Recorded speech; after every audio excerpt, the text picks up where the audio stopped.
얼마 전에 놀라운 통계를 들었습니다. 청소년들의 사망 원인은 다양합니다. 질병이 있고요. 또 사고가 있죠. 그런데 2020년 통계에 청소년 사망률의 50.3%가 자살이라고 합니다. 통계적으로 서울에서만 한 달에 3건에서 4건의 자살 사건이 벌어집니다. 안타까운 것은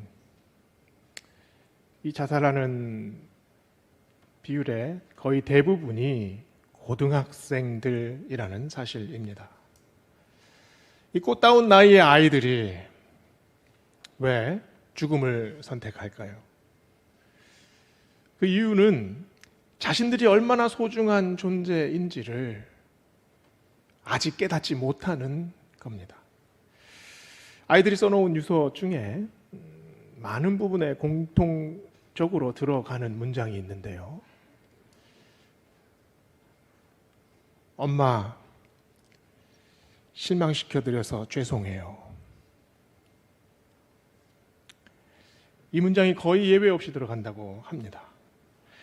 고등학생들의 자살 원인은 대부분이 성적 문제와 또 진학 문제라고 합니다. 그러면 이 아이들에게 성적이 그렇게 중요한 문제일까요? 대한민국 고등학생들 중 어떤 누구도 성적만으로 목숨을 끊는 아이들은 없습니다.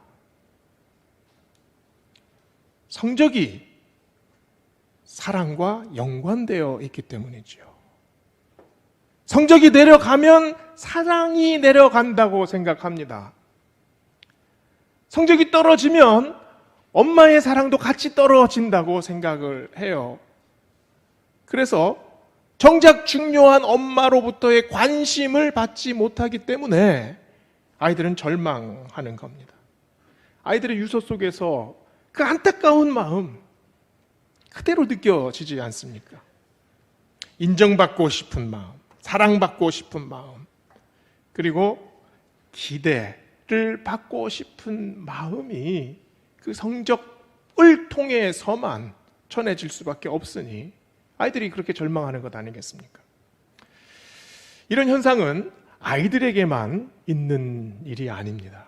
사람이 큰 위기와 큰 어려움을 만나면 우리는 자연스럽게 스스로에게 묻습니다. 나의 가치는 얼마나 되는가? 정서적인 위기, 가정적 위기, 또 경제적 위기, 또 사업의 위기를 만나면 만날수록 이 질문은 집요하게 우리를 파고듭니다. 나의 가치를 더 인정받고 싶은 욕구가 계속 증폭하는 겁니다. 왜냐하면 사회가 집요하게 우리를 이렇게 묻고 있기 때문입니다. 너는 얼마나 쓸모있는 사람이냐? 너를 인정해야 할 이유가 뭐냐? 사회는 우리의 존재 가치를 전혀 고려하지 않습니다. 대신에 효용 가치와 기능 가치만을 따집니다. 피도 눈물도 없이 이 날카로운 판단 앞에서 정말 절박한 사람의 마음은 어떻게 될까요? 더 무너집니다. 더 절망 속으로 빠져들게 되지요.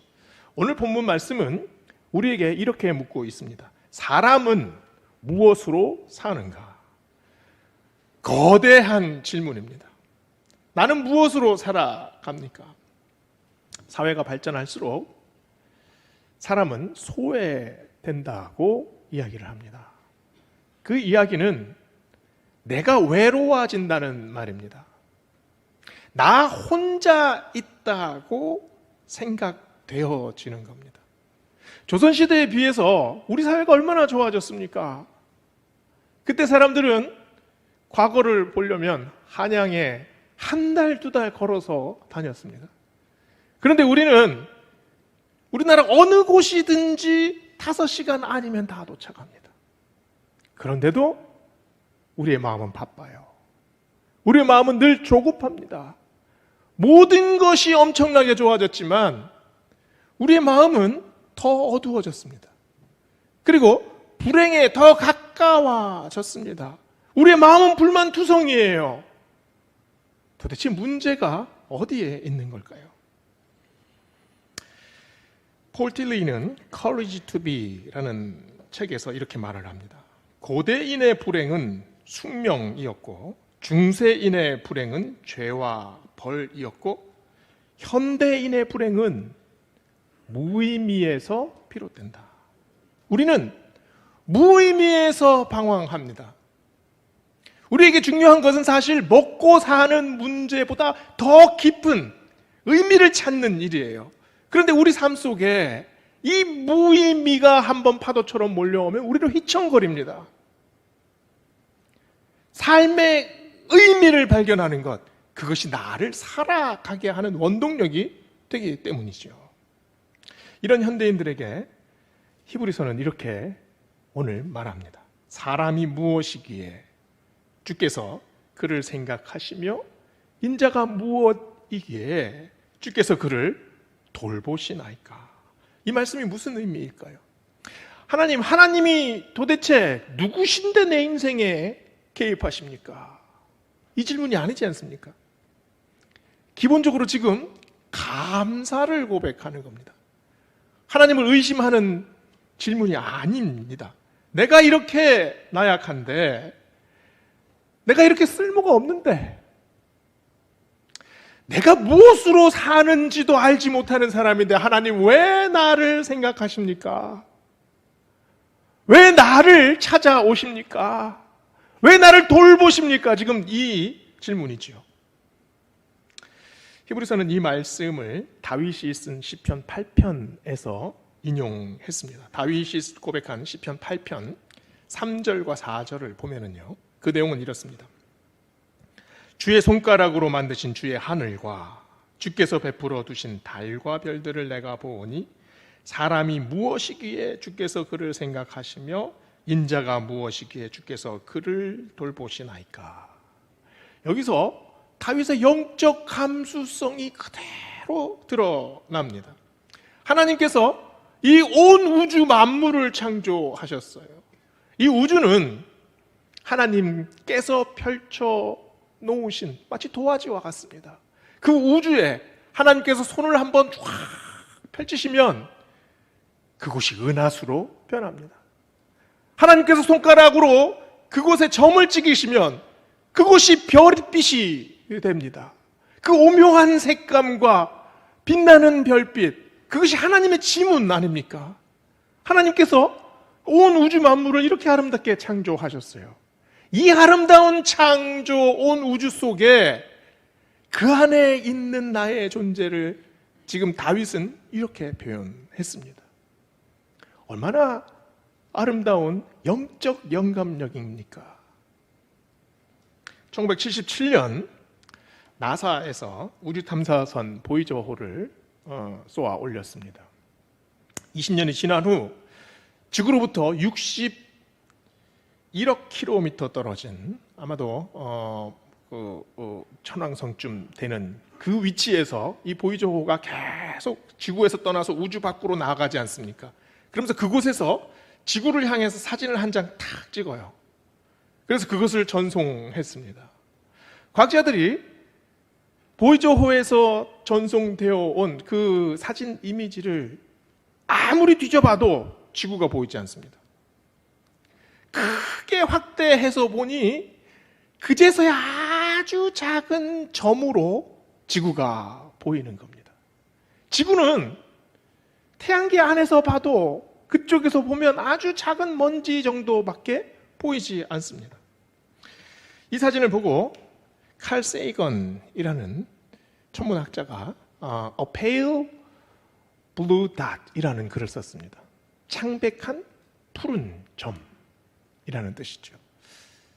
지구는 우주에서 빛나는 아름다운 별들에 비하면 정말 보잘것없는 하나의 행성입니다. 자체적으로 빛을 내지도 못해요. 별이라고 부를 수도 없습니다.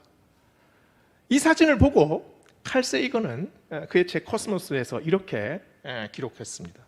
이 점을 보라. 이 먼지를 보라. 이것이 우리다. 우리가 아는 모든 사람이 이 작은 점 위에 살았다. 문명을 일으킨 위대한 제왕과 미천한 농부를 구분할 수 있는가? 무수한 황제들이 이 작은 먼지의 일부를 차지하기 위해 서로 죽고 죽였다. 위대하다고 생각하는 모든 인간의 활동이 사실은 저 작은 먼지에 불과하다. 칼 세이건은 지금 허무, 무의미를 이야기하고 있습니다.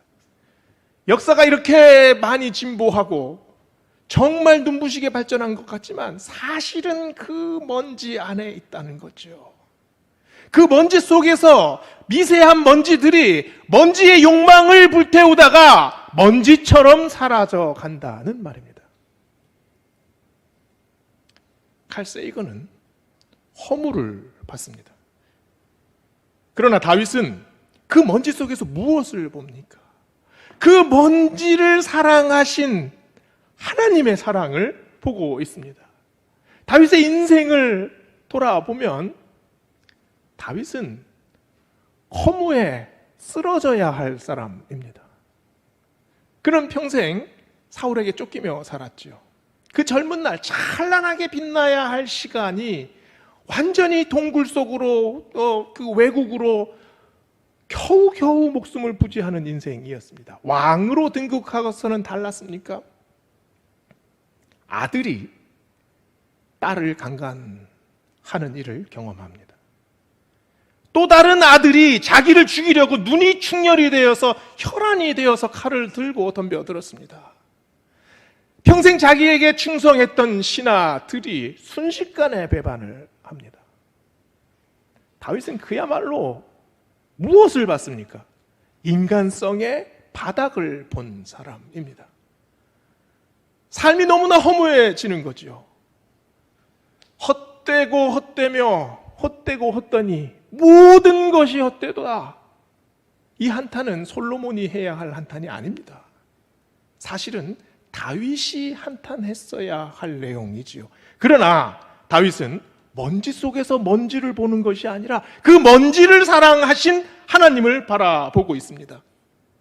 인간이 얼마나 잔혹합니까? 흉포합니다. 무의미성으로 달려갑니다. 허무의 극치를 경험합니다. 그러나 다윗은 지금 하나님께 묻고 있습니다. 하나님, 이런 먼지 같은 나를 하나님 왜 사랑하십니까? 이런 나를 왜 기억하십니까? 이런 나를 왜 하나님께서 떠올리십니까? 왜 나에게 찾아오십니까? 나를 사랑해 주십니까? 지금 이 고백을 하고 있습니다. 우주가 얼마나 광대합니까? 끝을 갈 수 있는 것도 아니고 끝을 상상할 수 없는 무한입니다. 신비롭죠. 그런데 우주가 무한한 것이 신비롭습니까? 아니면 그 무한대를 만드신 분이 가장 작은 먼지 같은 우리를 사랑하신 것이 더 신비로운 일입니까? 우리는 우주에 비하면 참으로 먼지 같은 존재들입니다. 그러나 하나님께서 그 먼지 속으로 들어오셨습니다. 그리고 아무 의미 없이 입김에 날아가 버릴 먼지 같은 존재에 하나님께서 사랑을 부어주셨어요. 그 먼지가 어떻게 됩니까? 그 먼지가 빛납니다. 그 먼지가 이제 별빛처럼 빛나요. 도대체 사람이 무엇입니까? 다윗은 이 질문을 하면서 지금 감사하고 있습니다. 그리고 감격하고 있어요. 사람이 무엇이기에 주께서 그를 생각하시며 인자가 무엇이기에 주께서 그를 돌보시나이까. 그를 생각하시며는 히브리 말로 자카르라는 동사를 씁니다. 기억하다, 떠올리다 이런 뜻이죠. 그런데 구약 성경을 보면 이 자카르가 쓰인 경우들이 여러 군데가 있습니다. 노아가 온 인류가 하나님께 범죄해서 모두 다 수장되어 버렸습니다. 오직 노아의 가족 8명만 살아남았어요. 창문도 없는 방주에 갇혀서 40일을 버팁니다. 하늘이 쏟아진 것처럼 빗방울이 계속해서 쏟아져요. 침울한 마음으로 그 캄캄한 어둠 속에 있을 때, 그때 창세기에 보면 하나님께서 노아를 자카르 하셨다라고 말합니다. 애굽에서 이스라엘 백성들이 애굽 사람들의 채찍을 맞아가면서 신음하며 울부짖고 하나님 앞에 기도할 때, 그때 하나님께서 이스라엘 백성들을 자카르 하셨다라고 나옵니다. 요나가 물고기 뱃속에 들어가서 그 냄새 나는 물고기 위장 속에서 머리카락이 다 헝클어지고 그 냄새 나고 구역질 나는 그 속에서 이제는 살 가망성이 전혀 없다라고 생각했을 때, 그때 여호와께서 요나를 자카르 하셨다라고 나옵니다. 인간이 가장 어두움 속에 처해 있을 때, 우리가 정말 절박한 절벽 끝에 섰을 때, 더 이상 소망할 수 없는 처지 됐을 때, 그때 하나님께서 우리를 생각해 주십니다. 그것이 우리의 소망이 되지 않습니까? 며칠 전 아내가 아들 어렸을 때 동영상을 이렇게 보고 있었습니다. 그러면서 아유 어렸을 적에 이렇게 이뻤는데 뭐 이러면서 저한테 그 동영상을 보여줬어요. 아마 유치원 때 같아요. 그 동그란 눈을 하고 그냥 폴짝폴짝 뛰면서 그냥 그 소리를 그냥 깍깍 지르는 모습이 참 귀엽더라고요. 그런데 아내가 그 동영상을 계속 한참 보고 있는데 눈이 벌게지면서 눈물을 주르륵 흘리는 거예요. 그래서 제가 울어? 왜 울어? 물어봤어요. 모르겠대요. 아들 생각만 하면 갑자기 그렇게 눈물이 난다는 거예요. 우리는 모두 이런 사랑을 받기를 원합니다. 사랑의 핵심은 뭡니까? 사랑의 핵심은 어릴 적 나를 기억하는 일입니다. 재롱 부리고 또 하품하고 엄마 옆에서 그냥 포근하게 잠들다가 부시시 일어나서 자기 하고 싶은 일을 하고 먹는 건 마음대로 먹고 그냥 엄마가 주는 모든 관심을 한 몸에 받는 일, 그것이 나를 그대로 사랑해 주는, 그대로 사랑받는 그런 경험 아닙니까? 심리학자들은 이것을 떠올리는 순간 모든 인간은 치유적 존재가 된다라는 말을 합니다. 기본적인 내가 정말 가장 사랑받았던 때, 그때를 떠올리게 되면 우리의 삶이 변화된다는 거죠. 내가 치유적 존재가 된다는 말은 무슨 말입니까? 내 안에 새로운 용기가 생겨난다는 말입니다. 허물을 극복할 수 있는 새로운 힘이 내 안에서 뿜어져 나온다는 말입니다. 한 사람을 찾아가서 내가 격려할 수 있게 된다는 말입니다. 하나님이 우리를 어떻게 보십니까? 하나님은 우리를 그냥 보시지 않습니다. 하나님은 눈물을 글썽거리면서 우리를 바라보시죠. 그리고 마치 한 번이라도 손을 더 대어보고 싶은 마음, 그 마음으로 우리를 바라보고 계십니다. 세상에서 가장 소중한 한 존재, 그것을 바로 우리라고 생각하시거든요. 바로 그 사랑 때문에 우리가 살아나지 않았습니까? 바로 그 사랑 입은 덕택에 우리가 새로운 삶으로 나아가게 됩니다. 위로자가 되고요, 또 격려자가 되고요, 사랑할 수 있는 사람이 되고요, 용서할 수 있는 사람이 됩니다. 존재의 먼지를 털어내면, 인간의 사사로움을 털어내면 우리 자체가 반짝반짝 빛나는 별이 되어집니다. 그 자체로 이제 우주의 중심이 되는 것 아니겠습니까? 하나님께서 우리를 생각하시고 기억하시고 바라본다는 사실은 바로 이것을 의미하는 거예요. 6절 말씀에 또 하나 우리가 마음에 담아야 할 부분이 있습니다. 우리가 무엇이기에 주께서 돌보시나이까? 라고 질문을 하지요. 돌보시나이까는 파카드라는 동사인데요. 그것은 방문하다, 또 직접 들어가다, 이런 말입니다. 사랑하는 사람이 걱정이 되면 마음이 어떻게 되나요? 결혼한 딸이 엄마에게 전화를 했습니다. 전화를 해서 갑자기 아무 말도 안 하고 있다가 엄마 하고 훌쩍훌쩍 우는 거예요. 이유가 뭐냐고 물어도 대답을 안 해요. 엄마 마음이 어떻습니까? 그냥 시간이 지나면 괜찮아질 거야, 전화 끊자, 이러는 엄마 있습니까? 바로 달려갑니다. 도대체 무슨 일이 생겼는지, 왜 우는지 알고 싶잖아요. 도와주고 싶잖아요. 그 마음이 파카드입니다. 제가 참 오랫동안 마음속에 남는 기억나는 장면이 하나 있는데요. 제가 미국에 살 때 우리 앞집에 그 할아버지가 사셨습니다. 이 백인 할아버지신데 이 배가 엄청나게 나오셨어요. 그래서 항상 멜빵을 이렇게 하고 계세요. 이 허리띠가 맞는 허리띠가 없는 것 같아요. 아주 건장하신 그런 그 체구를 가진 할아버지신데, 이 할아버지한테 토요일마다 손자가 찾아옵니다. 유치원 다니는 손자가 찾아오는데, 하루는 보니까 이 손자가 그 빨간 장난감 자동차를 갖고 왔어요. 그 안에 페달을 굴리면 이렇게 운전해서 갈 수 있는 그 장난감 자동차가 있지 않습니까? 제가 재밌는 장면을 하나 봤는데요.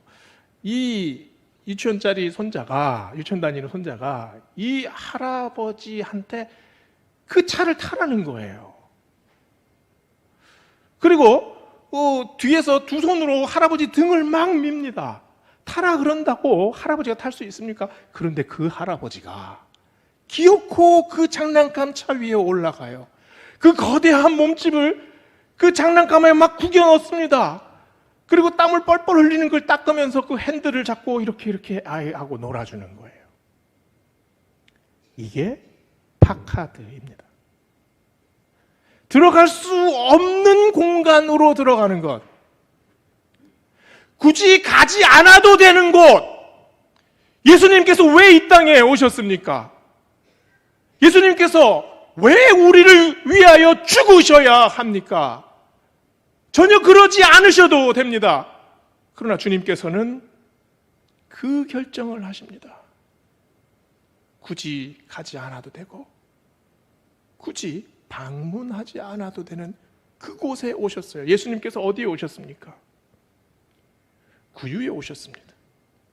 말구유예요. 물리적으로는 말구유죠. 그러나 그곳이 어떤 곳입니까? 인간의 가장 어두운 곳 아닙니까? 우리의 가장 냄새나는 곳 아닙니까? 우리가 가장 숨기고자 하는 곳 아닙니까? 우리의 깨어진 현실이 있는 곳, 우리의 썩은 냄새가 피어오르는 곳, 바로 그곳으로 주님께서 오셨습니다. 하나님이 우리를 어떻게 생각하시고 또 어떻게 돌보십니까? 하나님은 그냥 마음으로 그치시지 않습니다. 내가 너를 돌보고 있다, 이렇게 말만 하지 않으시죠. 그 사랑의 마음을 직접 보여주십니다. 9절에서 이렇게 증거하지요. 오직 우리가 천사들보다 잠시 동안 못하게 하심을 입은 자, 곧 죽음의 고난을 받으심으로 말미암아 영광과 존귀로 관을 쓰신 예수를 보니, 이를 행하심은 하나님의 은혜로 말미암아 모든 사람을 위하여 죽음을 맛보려 하심이라. 천사들보다 잠시 못하게 하심을 입은 자, 누구입니까? 예수님입니다. 하나님의 실제적인 사랑의 기억, 그리고 현실적인 방문, 이것을 예수님을 통해 하셨습니다. 예수님을 통해 하나님께서 우리를 얼마나 기억하시고 돌보시는지를 직접 우리가 알게 하셨다는 말이죠. 예수님은 천사와 비교도 되지 않는 분이십니다. 하나님 자체시잖아요. 그런데 천사보다 못한 그런 존재로 오셨습니다. 천사는 육신을 초월하는 존재입니다. 천사는 슬픔을 느끼지 않습니다. 천사는 눈물을 흘리지 않아요. 천사가 채찍에 맞는다고 피를 흘립니까? 천사가 십자가에 매달린다고 죽습니까? 그러나 예수님은 천사보다 못한 존재로 오셔서 죽음을 맛보셨습니다. 그 말씀은 하나님께서 예수님을 죽음을 맛보게 하셨다는 거지요. 단순히 맛만 본 게 한 것이 아니라 죽음의 그 실체 속으로 들어가셨어요. 시편 22편은 그 맛보신 죽음을 이렇게 말합니다. 나는 물같이 쏟아졌으며 내 모든 뼈는 어그러졌으며 내 마음은 촛밀 같아서 내 속에서 녹았으며 내 힘이 말라 질그릇 조각 같고 내 혀가 이틀에 붙었나이다. 주께서 또 나를 사망의 진토에 두셨나이다. 개들이 나를 애워쌌으며 악한 무리가 나를 둘러 내 수족을 찔렀나이다. 내가 내 모든 뼈를 셀 수 있나이다. 뼈가 마르고 마음이 녹는 그 죽음의 실체에 들어가셨습니다. 개들이 둘러싸서 물어뜯으니 뼈가 드러날 정도의 고통을 느끼셨습니다. 버림받으셨습니다. 진토에 그냥 뒹굴도록 놔두셨다라고 표현합니다. 죽음을 그저 상상한 것이 아니라 그저 혀끝으로 잠깐 대어본 것이 아니라 그 실체 속으로 들어가셨음을 바랍니다. 왜 예수님은 이렇게 오셔야 했습니까? 그냥 기억하고 그냥 돌보시면 되지 않아요. 그러나 우리가 어떤 사람입니까? 이렇게 하지 않고는 그 뜨거운 사랑을 우리가 기억하지 않기 때문입니다. 이렇게 하지 않고는 우리가 그저 눈물 흘리는 모습만으로는 그것이 우리에게 직접 전해지지 않기 때문입니다. 실효적으로, 실제적으로 그리스도의 그 뜨거운 사랑을 우리가 느끼고 고백하지 않기 때문입니다. 그래서 실제적 자카르, 실제적 파카드가 필요합니다. 우리의 죄를 직접 담당하시고 직접 피 흘리시고 직접 십자가를 지시고 직접 죽으셨습니다. 그래야 먼지 같은 인생이 달라집니다. 그래야 이 먼지 같은 이 인생이 살아납니다. 사랑은 우리를 변화시킵니다. 나의 존재를 기억해주는 사랑, 또 나를 찾아오시는 사랑, 그리고 나를 돌보시는 사랑. 이 사랑이 있을 때 우리의 영혼이 탄력적으로 변합니다. 탄력적으로 살아납니다. 그 말은 우리의 고난 속에서, 또 억울함 속에서, 영적 어둠 속에서, 우리의 슬픔 속에서, 우리의 경제적인 어려움 속에서 우리가 찌그러져 있었을지라도 우리는 하나님께서 주시는 그 사랑으로 다시 탄력적으로 회복할 수 있다는 의미예요. 오늘 10절 말씀을 보면은요, 그러므로 만물이 그를 위하고 또한 그로 말미암은 이가 많은 아들들을 이끌어 영광에 들어가게 하시는 이래 그들의 구원의 창시자를 고난을 통하여 온전하게 하심이 합동하도다. 구원의 창시자라는 말씀을 쓰십니다. 구원의 창시자가 어떤 의미겠습니까? 구원의 창시자는 사실 사랑의 창시자이십니다. 사랑을 시작하신 분, 사랑을 계획하신 분, 사랑을 이끌어 가시는 분, 그 사랑을 통해 구원을 이끄시는 분, 구원으로 인도해 주시는 분, 구원을 책임지시는 분, 구원을 완성해 주시는 분, 바로 예수 그리스도를 바라보라 라는 말씀입니다. 오늘 히브리서 말씀의 핵심은 하나님께서 우리를 이렇게 사랑하신다는 사실 하나, 두 번째는 그리스도의 그 사랑을 우리가 기억하라 라는 말씀입니다.